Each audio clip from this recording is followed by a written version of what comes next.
Hi there. Today, we're going to learn about something really interesting and important. We're going to talk about how plants grow. Have you ever wondered how a tiny seed turns into a big, beautiful plant? Let's find out together. It all starts with a seed. A seed is like a little package that holds everything a plant needs to start growing. But for the seed to grow, it needs some help from nature.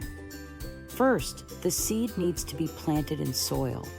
Soil is the ground where plants grow.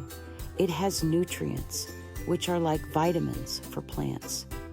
These nutrients help the seed grow strong. Next, the seed needs water.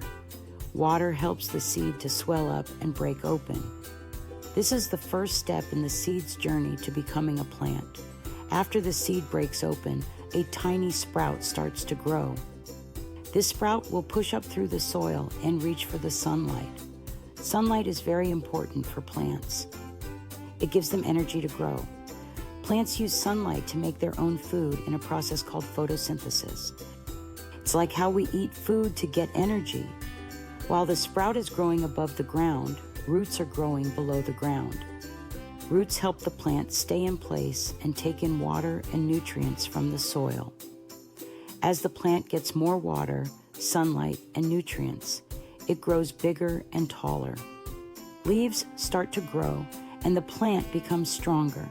Finally, the plant grows flowers. Flowers can turn into fruits or seeds, and the whole cycle can start again with new seeds. So that's how a tiny seed grows into a big, beautiful plant.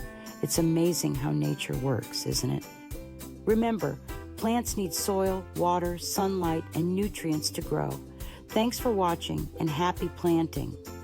Keep exploring and learning.